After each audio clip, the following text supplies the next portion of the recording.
Good evening, ladies and gentlemen, and welcome back to Coalition League's Summer Split. We are here in Week 6 with the Silver Division here. I'm Random Minion Caster, and this evening we've got Pendulum Gaming versus Rawr Yordlez, the second and first place team respectively in Silver Division, facing off for the last time in the regular season to fight for the seeding rights here.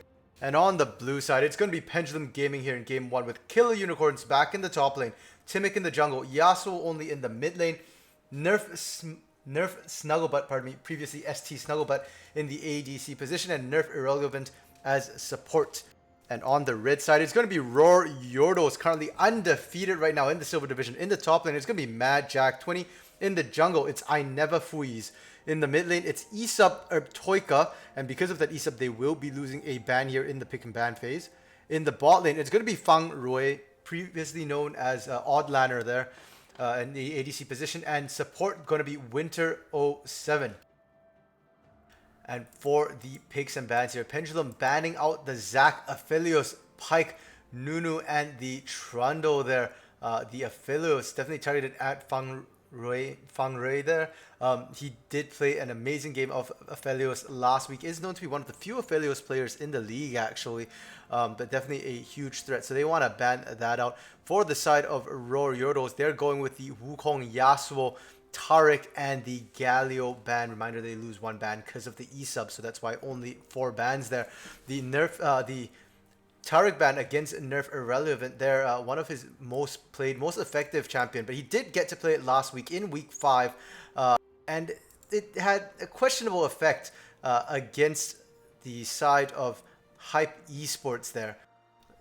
They did win, but it was a little dicey, and sometimes the Cosmic Radiances weren't exactly on point, so something still that Rawr Yordlez doesn't want to let through. And the Yasuo ban, again, for Yasuo only. If the person names himself after a champion, you can pretty much be assured that he knows how to play it pretty well. Now, in terms of picks here, Pendulum going with a very, very standard composition for themselves with that Caitlyn Karma bot lane. Timic, once again, on that Jarvan. I think it's most played champion in the Summer League so far. Killer Unicorns on that Cho'Gath, and Yasuo only picking a different assassin in the mid lane. It's going to be Diana for him. For Rawr Yordlez, we've got the Ezreal Morgana bot lane, and that's a scary thing to give Fang Rui there. The Ezreal, very slippery, and he can pump out a lot of damage. Did get a small nerf this week, and it was to his Arcane Shift. It is on a slightly higher cooldown, but I don't think it will affect them that much. Going to be a Mordekaiser in the top, Orianna in the mid lane, and Kayn for Neverfuiz in the jungle there as well. And we do look at the team compositions. I think Pendulum's composition is something that they've played a lot of, very typical for them. They've got really, really solid engage with the Moonfall from the Diana, with the Flag and Dragon Cataclysm from Timic as well, and Timic not one to be afraid to pull the trigger on that engage. The Cho'Gath for Killer Unicorns has also been pretty big for them as well. Yordlez, on the other hand, their composition a little bit more of a mixed bag, but really it just comes down to keeping Fang Rui alive for the most part, and Toika Mad Jack will probably be able to do just fine in lane. So Rawr Yordlez, not necessarily with the stronger composition, but historically speaking, they have shown to usually have the stronger lanes. So we'll have to see how that works. And you know, the other thing to point out is the last time these two teams met was back in week 3. Silver's regular season is a double round robin format, and the last time they met, unfortunately, Pendulum just kind of rolled over and died there. Just got swept by Rawr Yordlez, and it was a bit of a bad performance from them. So hopefully we'll be able to see Pendulum put up a much better performance here in the second time around, and both teams getting a little aggressive here. Rawr Yordlez looking for a full 5-man invade into the bot side, while we see a 4-man invade from the side of Pendulum. They just want to get a deep ward down. They do manage to get that, and Nerf Irrelevant on a solo mission here just to drop a ward onto the blue buff. And that means that Rawr Yordlez has actually successfully snuck in here into the jungle. And are they going to meet? They're about to turn the corner here. And it is going to be Timic running dead into them. They see Timic. He's gone caught. He's going to get burst down. No hope for a flash. And of all people, it's going to be Fang Rui picking up the first blood here. And that's going to be horrific for the bot lane of Pendulum Gaming. And both these ADCs have been critical to their teams. Last week in week 5, Nerf Snugglebutt had to sometimes single-handedly carry his team with these extremely safe champions like the Caitlyn here. And Fangray for his side, all laner, he has been doing amazingly well in lane, has dominated almost every single laning phase here. So with that Ezreal, it is a bit of a weaker early phase, but now that he's got an early first blood here, he picked up the longsword for himself and will have an easier time of it in lane. And all these lanes right now extremely volatile for both teams in that top lane. We've seen Killer Unicorns on this Cho'Gath really pop off. The Glacial Augment Cho'Gath here, so it's a bit more of an AP focus that usually goes on with a little bit of tankiness coming out, and that means that it has very high kill potential as well. Even before 6, with those ruptures having extremely high AP skills. In the mid lane, Yasuo only a very aggressive player. So on this Diana, he's got kill potential. He'll be looking for it against Urptoika here. And like I said, in the bot lane, that's a lane that's been the focus of both of these teams here. So definitely am looking to see them try and get some pressure down. The junglers are near the top side, so we might see a gank coming into this top lane in the next minute or minute and a half. And speaking of the junglers as well, I Never Freeze is a fairly early ganking jungler here, so I am expecting him to be the one to make the moves, and it looks like it as he's going through the wall hunting for Killer Unicorns here. The pullback comes across, the flash has been negated, and Killer Unicorn's gonna go down here. Mad Jack picking up that kill, and Mad Jack kept his flash. It was actually I Never Freeze who ended up flashing in for that one there, and looking like Yordlez already having themselves a solid lead. Now they're gonna go for Nerf Irrelevant, but a good trap will keep them fine for now. The heal was still available on Snuggle, but they just chose not to use it for now. And Killer Unicorn's teleporting straight back into lane with a pair of boots, but unfortunately for him, Mad Jack able to chunk him down 50% right away, so is going to be struggling a little bit. Will not get any advantage really from that teleport. And now we see I Never Freeze looking for a gank into the mid lane here, but Yasuo only hovering on the bot side of the map, able to just disengage safely. Where's Timic been this entire time? He was farming it up. He's got about a camp up, and now he's looking to try and sneak into this bot side. Has to be careful though. He's going to get spotted up by the minions there, but he's just going to flash right in, force the gank with the flag and drag. The Black Shield coming out onto Fangray to keep him safe, and now Winter Wisdom has to be careful. Heal coming out to keep him safe, and that's the bot lane of Rawr Yordlez safe and sound. Still a solid gank from Timic there will help his bot lane re-establish a bit of control into that bot lane. There's going to be Snugglebutt and Nerf Irrelevant looking like they're in control for now. They do have a tiny bit of an advantage in terms of CS. And we see I Never Freeze now waiting to come down. There is a ward though in the river bush, so they will be able to spot him coming in. And with the amount of defensive shields and peel they have, I don't imagine Snugglebutt and Nerf Irrelevant will be having any trouble from a Kayn gank in the next short while here.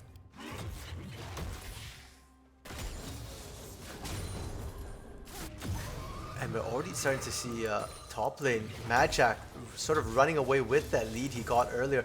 I did say I was expecting action off the top lane, but not this much of an advantage for now. I mean, he's up already about 13 CS here with a bit of an experienced lead as well. Does have the teleport still available, can look to use it. Urptoika mid lane running out of mana is being punished quite heavily by the aggression from Yasuo, despite being the range champion into the melee champion here. That also in spite of the gank from I Never Freeze actually, because Timic has not yet visited any of the lanes. He's playing very aggressively, just trying to ward, and that's a control ward he's dropping into the bush right away. I wonder if he's looking to try and actually defend this one here. And now we are seeing pings come down for the near the Infernal Pit here. I Never Freeze just clearing out the wards in the area. That's also going to trigger Snugglebutt and Irrelevant to play a little more careful in that bot side, knowing that the jungler is there. And you can see immediately they back up. I Never Freeze not able to find a gank there. And so far, besides that gank in the top lane, PLG has been doing a really good job tracking where I Never Freeze is. Top side though, Killer Unicorns might go down here. The Rupture comes out, won't be enough as Mad Jack able to find yet another kill. This one a solo kill onto Killer Unicorns.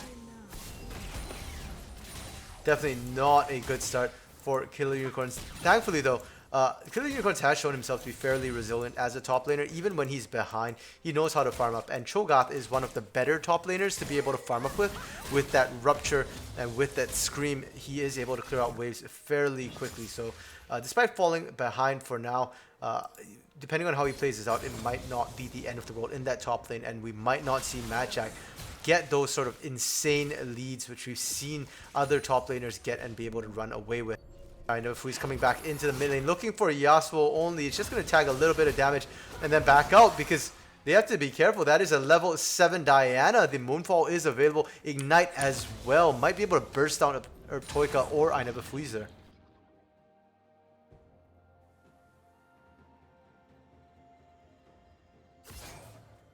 And the Herald will be coming up in about a minute. We're about 7 minutes into the game right now. The Inferno Drake, surprisingly, besides the warding and the vision being cleared out, has not actually been started up by either team. And the most influential Drake is the Ocean Drake in the early game as your first Drake, but Inferno is a pretty close second here. That little bit of damage can make a lot of difference and adds up throughout the game. And just as I say that, we see Aina Befuizer heading towards that dragon, and it's going to be irrelevant actually in the area, dropping wards here. Doesn't look like they have any vision in there right now, and Aina Befuizer is going to start this one up. The ward finally coming down from the irrelevant will get cancelled, but they will be able to spot out that the dragon has been started.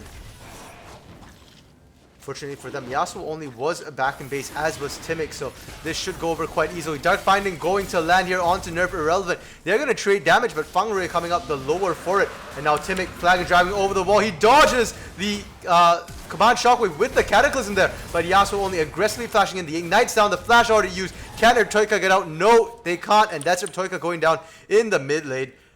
Pendulum getting themselves on the kill board.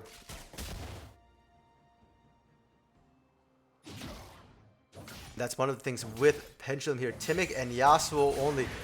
Very, very aggressive players. Not afraid to pull the trigger here. Last week, we saw Timic engaging fight after fight after fight. He doesn't care whether he lives or dies as long as his team can get the fight. And a lot of times we saw him initiate almost recklessly, but the Cataclysm able to lock people down is massive for him. Here too, you can see Yasuo only flashing in and igniting so aggressively onto Toika there, wanting to guarantee the pause. But guarantee the kill. And there was a pause, pardon me, which happened there. A small disconnect from Yasuo only. He's back in the game now, so no big deal at all. And he will not lose anything out for that. And we already see like a 20 CS lead here for Yasuo only in that mid lane.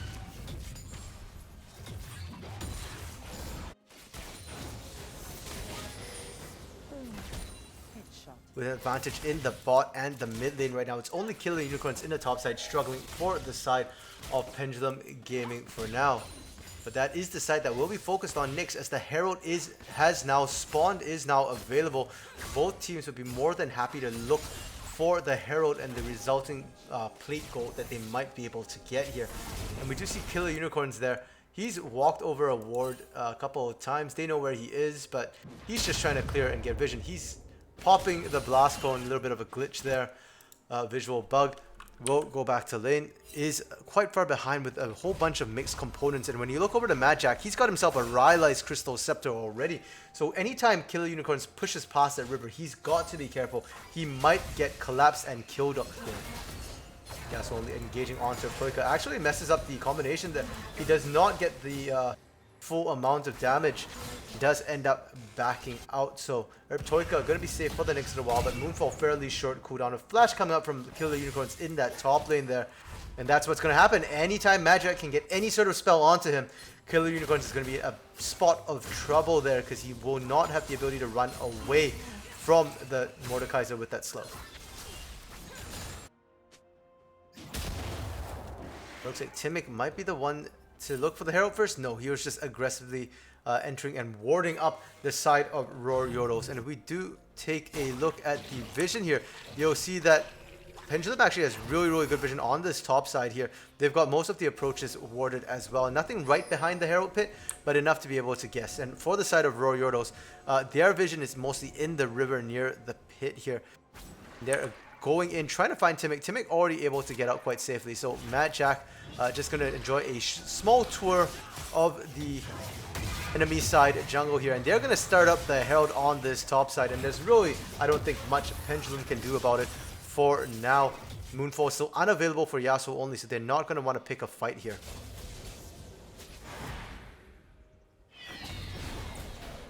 And that's going to be an early quick Herald going over the way of Rawr, Yordlez. And we do look at the items right now. The biggest discrepancy, of course, in that top lane between Mad Jack and Killer Unicorns. In the mid lane, we are seeing the double Duran's Ring onto Yasuo only. A really solid build on the Diana. It's all the stats you really need. Mana for sustain in lane. You've got the damage, the AP, and some health as well to allow you to tank things up for now. Bot lane though, we do see Nerf Relevant getting hit by yet another Dark Binding. Can they find the kill? True Shot Barrage coming across. Soul Shackles onto Snugglebutt. Gonna force the flash out of Snugglebutt here. Yet another Binding onto Nerf Relevant. And Fangre able to pick that one up with a quick Q. And that's going to be a kill going the way of Rawr. He's now 2-0 right now after picking up that early first blood on their invade. Has built himself the Sheen as well as the Tier, so has that stacking. And a lot of times we do see people try and build the full mana immune to get it stacking first, but he's gone with the Sheen in the jungle. Nebufui's getting caught out by Killer Unicorns and Yasuo only. Moonfall, the damage from that mid lane from the Diana is massive right now, but it's going to be Killer Unicorns feasting to get the stack. Get himself a little bit back into the game here so that at least he can try and match Mad Jack for now. Actually, after that second death there in lane, Kill Unicorns has not died to Mad Jackson, so you can see that he's not necessarily... He is behind, but it's not getting that much worse here. There is still a 40 CS deficit he has to work around, but it's not the end of the world. He is going to go back to base right now, and both top laners have teleport. The Cloud Drake is up, and we could potentially see something on the bad side of the map. With that Nashor's Tooth, though, Yasuo only shredding that turret. Mid lane already down to one plate, less than a plate here. Troika not having a good time of it in the mid lane. And the Herald was actually picked up by Yordlez instead, and now we see the teleport come down from Mad Jack into the bot side. They want to secure themselves the Cloud Drake here, that 10% cooldown reduction. Not necessarily the most important Drake for them. The ultimates on the side of Rawr Yordlez don't necessarily make or break a lot of these fights aside from that command shockwave, but it's always nice to pick that one up. Now the teleport coming in from Killer Unicorns, but they're gonna be too late. The Drake is already down. Nebufui securing that one, and somehow he picks up 2 kills. Timic did already, oh pardon, only 1 kill. Timic dead. Yasuo only still alive. Going in, they do manage to take Fangre down, and it's a 1-for-4. Pendulum just absolutely dominating this fight here. They lose the Drake, but at this point, I think taking up the 4 kills is definitely worth it. And if they can rotate into this mid lane, can take this already very low turret, it will definitely be worth it here. And Killer Unicorns opting to tank up that turret wasn't necessary, but he will still be fine doing that for now. And Pendulum looking in a good position. They're up 2,000 gold, and that was an incredibly solid fight for them there. One thing I think a lot of people forget about is that channel time on teleport. While it is great, you can get around to the other side of the map with that delay, you need to be proactive with it. And you can see that by the time Killer Unicorn started channeling the teleport there, the Drake was already about half dead. That means by the time he arrives, the Drake's basically done. And so they do pick up a whole bunch of kills, but they don't manage to secure the objective. And for the side of Rawr Yordlez right now, they have strength in the top lane from Mad Jack, but that is matched in the mid lane by Yasuo only here. So despite the fact that they had Mad Jack rotate down earlier, they did not end up winning that team fight. And I'm afraid that that is a sign of things to come for the mid game here for Yordlez, as their big team fight ultimate is going to be that command shockwave for Atotika, but you need a couple of items there to really make it work. Interestingly enough, the Herald Shelly was dropped deep inside the jungle there. Will get the charge off, but get taken down really quickly, and no plates to take. We are past the plate mark there, so all the plates have dropped. Timic in the bot lane with that Cataclysm, and Nerf actually going to flash in aggressively. They get both kills there. Nerf picking one up, Timic the other, but it's being answered in the top side by Nebufui's. Instead, Yasuo only actually finding a kill onto Toika. Mad Jack not dragging Yasuo only into the death realm fast enough, and that's going to cost his mid laner their life. 300 gold bounty going over the way of Mad Jack though, so he'll be happy to pick that one up. Will give him an even bigger advantage, and now they're looking to push in onto this top turret. Are they just going to ignore it here? They are trying to ignore it, kill the unicorns, but that big void monster is making it very, very difficult to do so. And we did see the second turret, pardon me, of the game going down here in the bot side. Snugglebutt and Irrelevant able to continuously push and punish down there. And while things are looking good for them, Caitlyn does drop off in the mid game while she's sort of trying to build her third item there. She gets a bit of a spike with that Storm Razor, able to punish further. But then her second item usually going to be another damage item, and she doesn't really come online until she gets that attack speed item, which tends to be her third. On the other hand, you look over at Fangrui with the Ezreal. He's already got the mana immune built, and he already had the tier stacking, so he's about halfway there to upgrading the mana immune into the Mira mana. And once he gets that, once he gets either Trinity Force or Iceborne Gauntlet, that's when Ezreal's come online completely. Usually we see that about the 20-30 minute mark, maybe a little later this game here. Might see it around the 25-minute mark, but that will be that small window where the bot lane of Rawr Yordlez should be stronger and able to handle Pendulum's bot lane pretty well.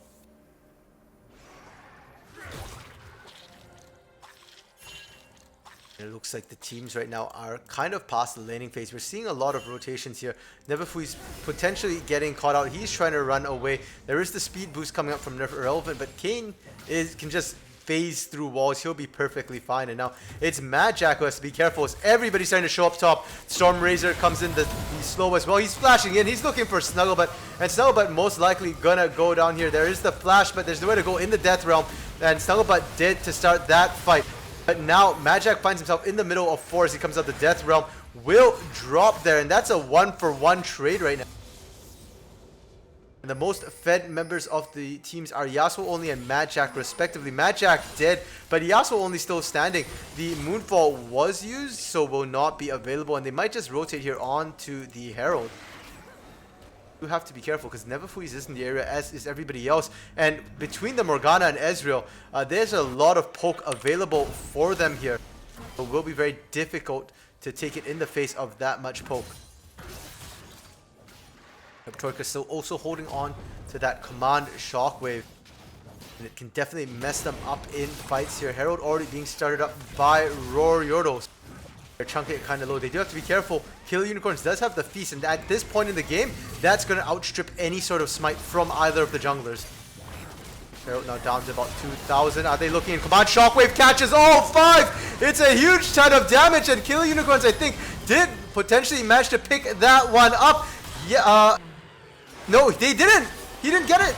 The feast actually didn't pick that up, so they are losing players left and right. All Kill Unicorns, Timic and Yasuo only all did here. Snugglebutt just barely surviving, but Fangrui is on the chase. Is he going to dive into the turret? No, he is not. And so Snugglebutt just barely alive, and it actually was Rawr Yordlez securing the Herald for themselves, and it's on Fangrui here, and that's going to be huge for Rawr Yordlez right now.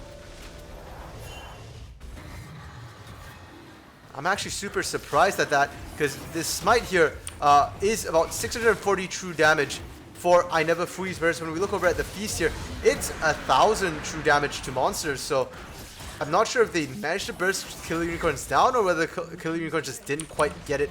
But either way, it's going to be very unfortunate for them, as Rawr Yordlez instantly rotate over to the Drake as well and pick themselves up the third Drake of the game. It's going to be the Ocean Drake here. They also get themselves the first hurt of the game as they drop Shelly into that top lane, and Shelly now looking to get a second charge off is going to bring that top lane inner turret low. Now Mad Jack hunting Timic, but a good flash from Timic gets him over the wall in a position where Mad Jack can't actually reach him, and Timic able to get out for now, it looks like. But Neverfuiz and Mad Jack are still chasing. Are they going to look for the dive? They're going to actually back out because Nerf Irrelevant and Yasuo only and Nerf Snugglebutt have arrived in the area as well, so a dive here might see some of them dead as well. If we take a quick look at the items, Killer Unicorns with the Adaptive Helm, we usually see him go something more like the Hextech GLP there with the Glacial Augment, but recognizing that he's going to be fighting a lot against Mad Jack, against Toika, against Winter, there's a lot of AP damage, and the Adaptive Helm here going to help keep him very, very safe. He's already just under 3,000 health. Those stacks stacking up fast right now for Killer Unicorns. And then you look over across Mad Jack with the Leandries is going to be able to burn his way through. Also building the Bramble Vest there to cut some of the healing that he's expecting to see come out from the side of Pendulum Gaming. In the jungle as well, they are fairly evenly matched up. The Black Cleaver already completed by Neverfuiz, whereas the Black Cleaver doesn't look like it's quite ready for Timic yet. He doesn't have enough gold in his inventory to purchase that one either. In the mid lane, Yasuo only was 5, 2, and 3. The carry of his team here with that Nashers, with the Death Cap, and the double Durans. He's actually not gotten himself any boots yet, but so far, to be fair, he hasn't really needed it with the engage he has from his skills. The movement speed is less valuable from him so far, but the only issue is that those boots are actually pretty cheap stats as well, and that's stats that he won't have available, so no Magic Pen or Magic Resist available for Yasuo only at this point. And look across, Urtoika opted for those Merc Treads, so Urtoika was struggling in lane, recognize that, and rather than going for those big team fight ultimates, he's going for the wave clear, going for the safety with those Merc Treads and the Luden's Echo here. Now we do see Pendulum being proactive. They're pushing up into the mid lane right now. But they have to be careful. There's a flank coming in from Mad Jack. It's Mad Jack who now has to be careful as he gets turned around. Instantly the Death Realm onto Yasuo only. But the Moonfall comes across, the mobility as well. Can he survive this? No, he cannot. And that's going to be Yasuo only dead.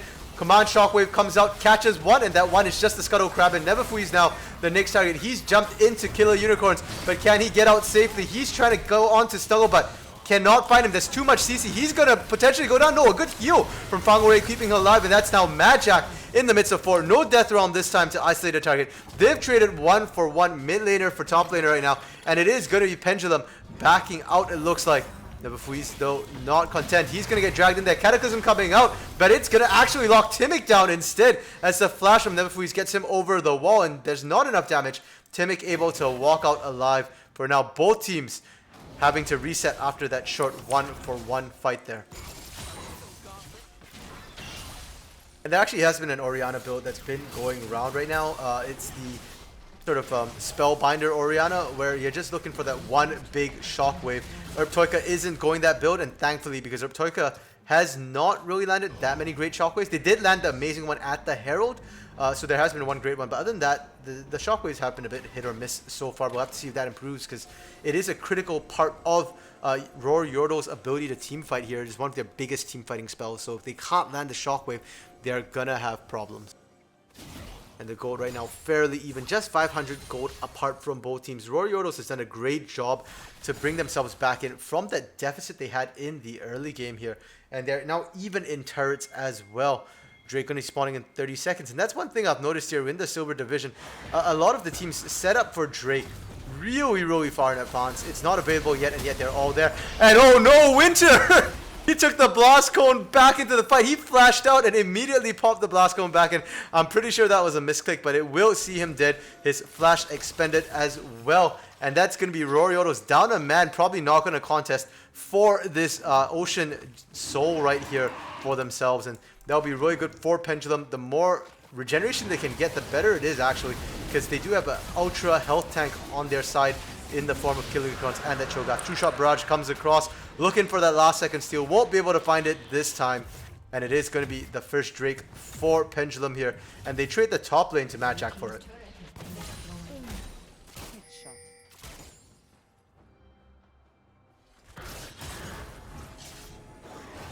And now we do see Rawr Yordles going in, trying to get the blue buff there. And it's going to be Mad Jack now grabbing Timic into the Death Realm. We've seen this before, but this time Timic again with the jukes flashes over the wall there. The last time we saw it, Mad Jack couldn't quite reach him. This time he could, but it takes so long, it doesn't matter. Command Shockwave comes out. It only finds Killer Unicorns, and he's so tanky that it doesn't even do a fifth of his health, not even 20% damage. With those honey fruits, he's almost back up. Mad Jack did teleport into the top side, fighting Yasuo only 1v1, able to take that. And that flash from Yasuo only slightly questionable there. Didn't really get him anything, and that's going to be down for the next fight. And the battle of carries, it's looking at Mad Jack, the stronger split pusher here as compared to Yasuo only.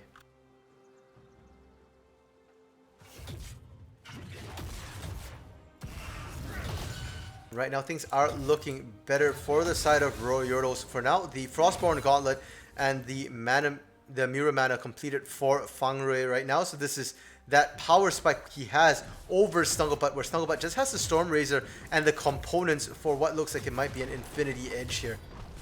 And that's why we've been seeing that their fights have been pretty solid right now for the side of Yordlez. They're able to find things as long as they're not caught out here. And a scouting True Shot Barrage just to make sure the Baron wasn't being done.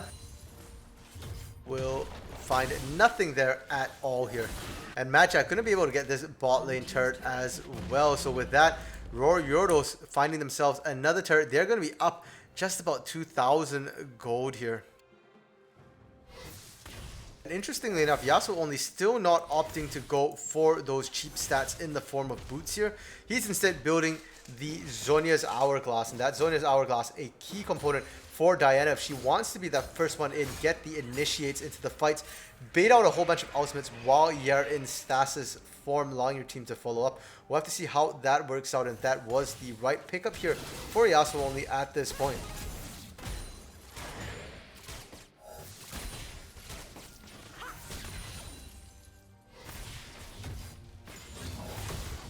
And for the side of Yordlez, they are the ones who kind of want to push this right now. They're in a bit of a power spike as compared to Pendulum Gaming. In a very short order, Snugglebutt's going to be able to pick up his Infinity Edge, and that at that point, he's going to be able to put out quite a bit of poke with those put over Peacemakers, with just the long range autos here, outranging anybody on the side of Yordlez. And for Pendulum, they can afford to scale up. They've got a Cho'Gath who can just keep feasting things, getting bigger and bigger. And they've got the Caitlyn who will scale up into that late game auto attack hyper carry here.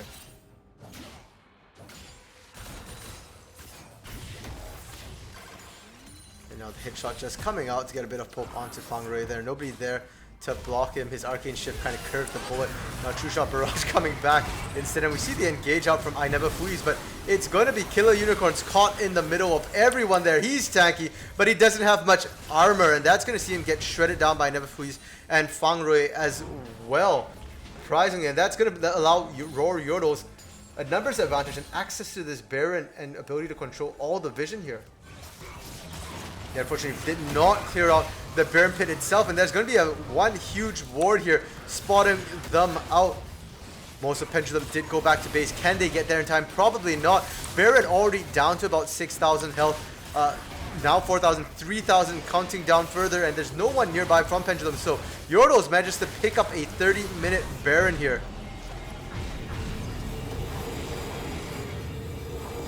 It's not the massive team fight to get an ace and push that their power spike could have given them, but it is going to be a huge objective that they can now leverage to push out their lanes, take some more turrets down, or even just flat out go for this Ocean Soul here, which will be spawning in about 30 seconds.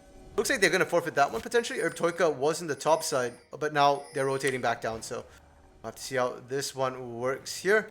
And it is going to be Pendulum getting there first. With the ocean map, with the increased amount of bushes, it actually makes it extremely difficult for teams to blind check it here.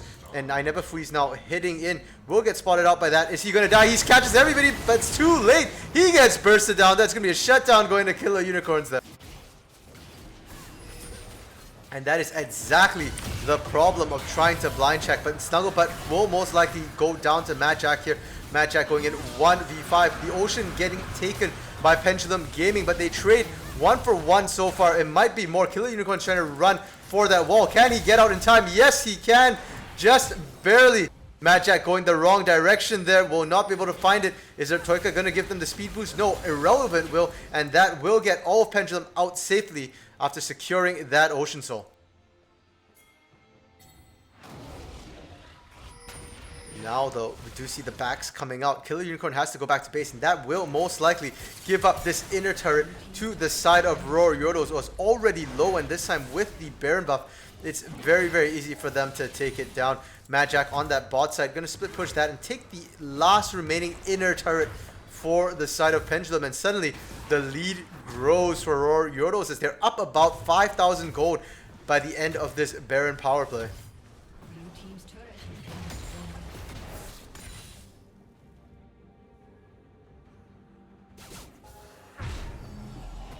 now it's going to be the hard part of the game here for Rawr Yordlez. How are they going to crack this last shell of base turrets here for the side of Pendulum Gaming? They have a lot of wave clear with the Diana, with the Caitlyn here, with the Cho'Gath. They can continuously clear out waves, and so without that Baron buff to reduce the AP damage, is going to be very tough. Mad Jack and Yasuo going at it once again, but Mad Jack has to be careful. He's on his own here. Is looking to try and get up, but he ends up walking back into the midst of 5. He will not be long for death, and that's a shutdown. 400 gold bounty going over to Nerf Snugglebutt, pardon me, who's now looking to continue skilling up. Has the Infinity Edge completed, and that's going to be a lot of crit damage if anybody steps on a trap or gets hit shotted here. And with the death of Mad Jack, that's going to put a pause timer here on Rawr Yordlez's push. They're going to have to wait for him to respawn. The Baron buff is off of them as well, so they won't have anything here.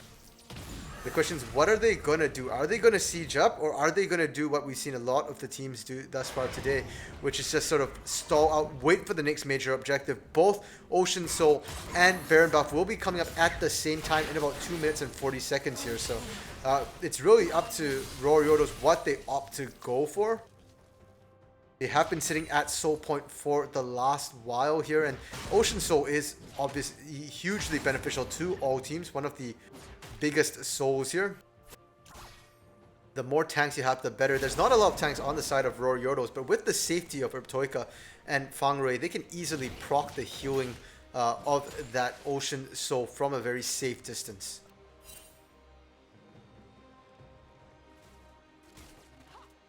Again, Pendulum just content to sort of sit back and farm this one up here. They want to hit their breakpoints. We see the QSS coming out from Snugglebutt. That's a huge breakpoint. The tax has been paid, and now Mad Jack is going to have problems trying to kill Snugglebutt like the way he has been the last couple of fights here.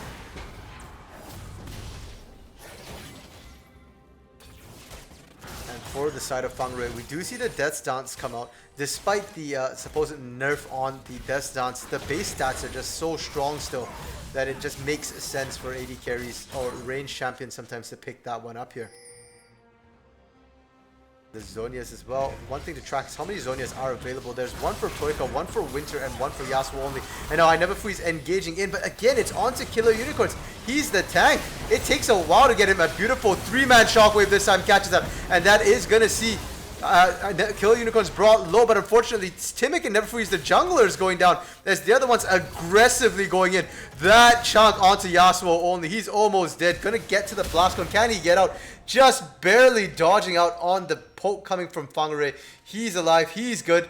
Is gonna go back, and that does mean though that Rawr Yordlez is gonna be the ones in position to set up the vision around the Ocean Drake here, and that looks like it's the major objective for both of these teams as we see them running back out of the base.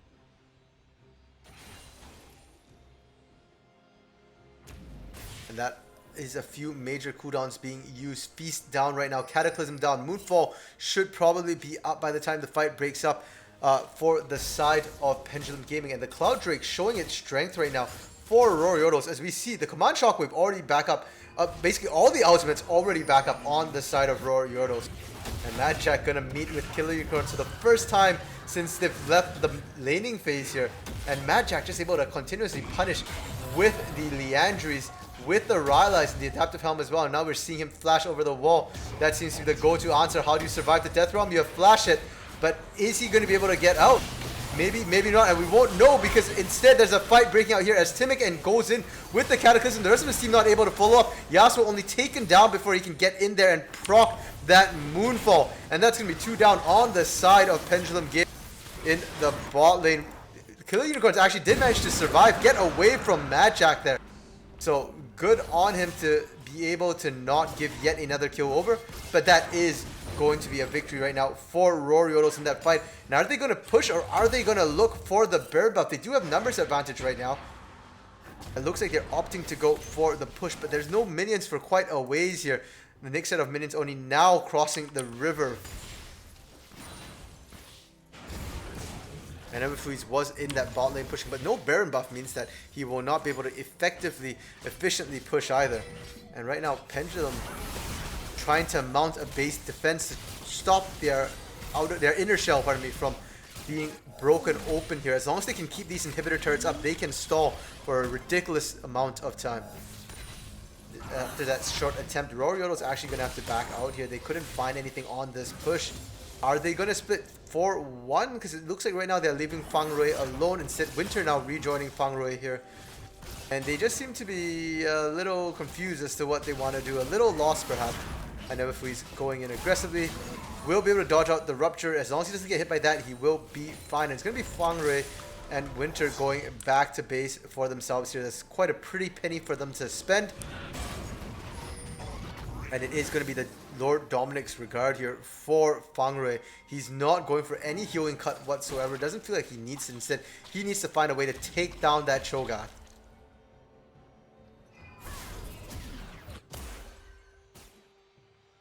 And now both teams setting up for the Baron here. We take a quick look at the vision. There is a little bit of vision. The blue trinket ward inside the pit right now for Pendulum, but beyond that, they've only really got the entrances warded. And for the side of Rawr Yordles, they have next to no vision here right now. That's a risky proposition. They drop their blue trinket ward. It's not in position, so the two blue trinkets don't see each other. But Nerf Irrelevant going to be able to clear that one up. And he autoed the Baron! That's going to hurt because they're going to take some poke right now. Not too bad. They managed to secure the scuttle for themselves, so they will have some guaranteed vision near the Baron pit.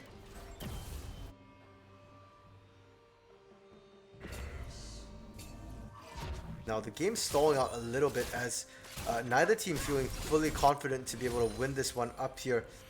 Yordles wanting to make sure they get some sort of advantage before they started the Baron, and they sent Mad Jack actually into that bot lane to push this out. He does have teleport. Killer Unicorns does as well and will most likely be sent to stop him, but we've already seen that Killer Unicorns does struggle to try and match the sort of damage that Mad Jack can put out there in the 1v1. And Mad Jack 3 levels up from Killer Unicorns right now.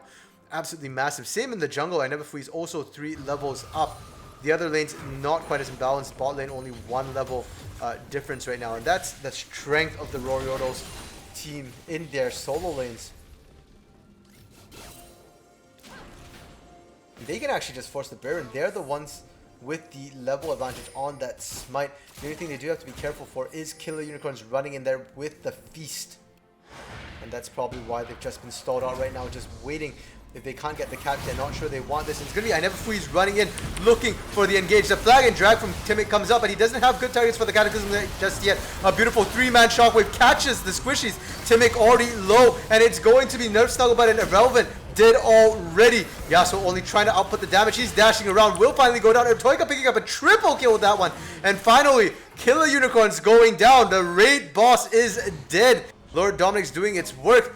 And now they're just waiting for the minions to come in. Can they end it on this push? It's 30 seconds before anybody on the side of Pendulum gets back up. And they're going to push this one in here. Fang Rui getting hit by the turret. Will be able to proc the damage at least. So that's going to be the inhibitor at the mid and the bot lane going down here. 8 seconds before Nerf Irrelevant comes out. And they're not going to push their luck. No need to overstay and potentially throw here. They're going to go back to base and they can just actually return and burn for the Baron. That's an option for them as well.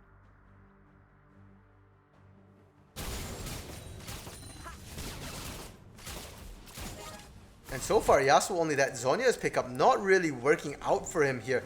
He did have quite a lot of strength in that mid game, but since then it's kind of been downhill. He's now 5, 6, and 7 from an amazing start in the game, and still no boots either. So I don't know if, well, to be fair, I don't think it makes a huge difference at this point either. Probably more efficient to just straight up buy damage items, AP items here, considering that it's this late into the game, and the Sorc boots are usually stronger in the early game. And that is Baron Nashor going down for the second time here, this time at 40 minutes for Rawr Yordles. They're in the lead. They've got themselves an 11,000 gold lead, and Elder now is spawning up. Is Rawr Yordles going to go for this, or are they just going to run into the base and take everything? Because they could actually just backdoor the side of Pendulum if they go for this Elder Drake. And Mad Jack split pushing once again. No teleport this time though, so will not be able to rejoin his team. We see Fang Rui and Winter just pushing down the mid lane. It looks like they're looking to try and just force this one here. Yasuo only and Nerf Snugglebutt have gone back to defend. That leaves Timic here along with Killer Unicorns in their jungle. They're gonna buddy up, walk together. Nobody wants to get caught alone, and they might actually be able to collapse in onto Fangre, Winter, and Toika here. These are all the carries. Immediate flash coming out from Toika and an Arcane Shift to keep them safe. Winter 07 going in. The Soul Shackles comes out. He goes golden, but that just buys a couple of seconds, and we do see the Moonfall coming out. Not landing on anybody here. Killer Unicorns being brought low, but it's Snugglebutt who's dead first. They had the right focus. They do manage to take Timic down and Killer Unicorns as well now. Where is Yasuo only? He's still alive and hunting down Toika. He manages to get the kill, but it's a 1v3 situation. Can he do anything? Probably not. Both Nexus turrets already down. Yasuo very, very low on health, and Fangre is going out trying to hunt Yasuo only right now. Will not matter, because that's going to be Rawr Yordlez picking up a win.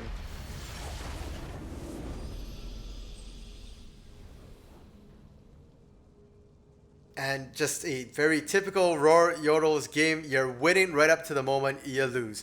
What is there to really say? Rawr Yordlez just showing their strength of their team right now. It's not even like Pendulum gave them an easy game. The game ran to 42 minutes and 12 seconds here. So it's one of the longer games for themselves. And just couldn't quite seem to figure out to group up and get the perfect engages. They did manage to get quite a lot of picks, and that definitely stalled the game out, dragged things out for the side of Rawr Yordlez here. But I'm not sure at this point what Pendulum can do to really try and make a comeback here in game 2. Their composition was solid, their early game execution was fine. I mean, maybe change what Killer Unicorns is on, maybe get him the Mordekaiser, but I don't know if that would necessarily fix problems, because I think if Mad Jack gets to counter that, it would be fine. And the Cho'Gath was a counter to the Mordekaiser. It's what he picked into it. It's what he felt comfortable really trying to play here. So I don't know how that's going to work out. And in the bot lane as well, Snugglebutt and Nerf Irrelevant did just fine, but they just, I think, that power dip in the mid game. So maybe Pendulum want to go for an early game composition, look to just end it quickly before Rawr Yordlez can ramp up and start showing off their individual mechanical prowess in these chaotic team fights here. But either way, we'll have to see what they opt to do. We are heading into an intermission break to get set for game 2 here, so we'll be back. Stick around.